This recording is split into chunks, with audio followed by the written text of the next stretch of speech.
यानी कि MTAR technology share. MTAR technologies, by the way Anil ji, इस पर आपने प्राइस टारगेट भी दिया है और टाइम टारगेट भी दिया है। दोनों दिए। मैं डेटा चेक कर रहा था, यह 2023 की पिक ऑफ द ईयर है। हाँ 2023 बिल्कुल है। 1600 के लेवल पर दी थी 5 जनवरी इसी साल, 1600 पर था तब। 2500 और 3000 के टारगेट्स आपने दिए थे और फिर 4000 और 5000 के टारगेट्स भी दिए थे, और आपने कहा भी था प्राइस टारगेट भी आएंगे और टाइम के हिसाब से 5 साल के लिए होल्ड करिए, वो भी आएगा। तो 50% की गेन तो तब से अब तक आ चुकी है एमटार टेक्नोलॉजीज में। जो लेवल था एक बार देख भी लेते हैं क्या सलाह दी गई थी पिक ऑफ द ईयर में एमटार टेक्नोलॉजीज। पैसा लगाइए, लगाए 100%। बड़े लिस्टिंग एंड के लिए और लॉन्ग टर्म दोनों के लिए कन्विक्शन वाला है। MTR टेक्नोलॉजीज, ये है वो स्टॉक जो मैंने इस साल पिक ऑफ द ईयर के तौर पर फिर से चुना है। इस स्टॉक को 5 साल के लिए लेके छोड़ दीजिए। ओके, टाइम टारगेट रखिए, 5 साल के लिए के भूल जाइए। कुछ शेयरों को आपको प्राइस टारगेट से नहीं लेना चाहिए, उनमें से एक ये है।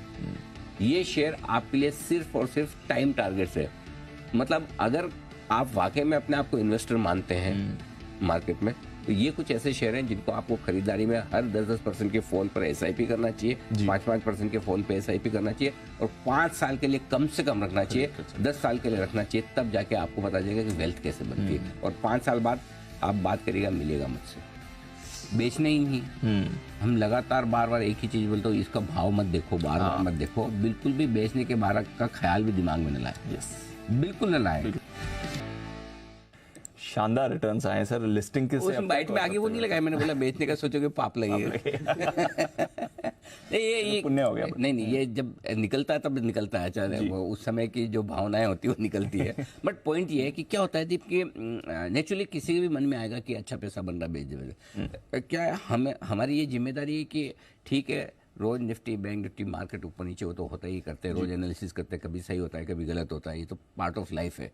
लेकिन अगर 10 स्टॉक ऐसे जो लॉन्ग टर्म के लिए सजेस्ट करें, उसमें से 6, 7, 8 चल जाए, 1-2 खराब भी निकले, कोई आईबुल हाउसिंग भी आ जाता है, ऐसा नहीं कि नहीं आता है, वो वैसे भी आते हैं। हालांकि वो भी अब तो थोड़ी सी हमारी जो खराब हुई इज्जत की को वापस से पाने की कोशिश कर रहा है। 180-90 आया तो है, बट नेचुरली कुछ चीज़ें खराब भी हो जाती हैं या वक्त भी लगाती है। तब आपके लिए ज़रूरी कि हमारे दर्शकों में वो कॉन्फिडेंस पैदा करें जिससे कि उन्हें होल्ड करने की ताकत और पेशेंस आए कि आप रखें इसको, अच्छे शेयरों को।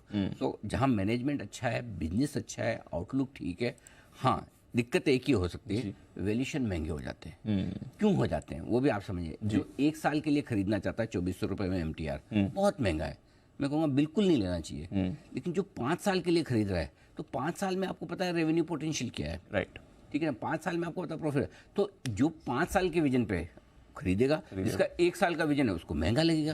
तो ये पूरा खेल है। ऐसे में आप लोगों के लिए बहुत जरूरी, इसलिए मैं टाइम का भी टारगेट देता हूँ, प्राइस का भी, कि ताकि आप जल्दी में न।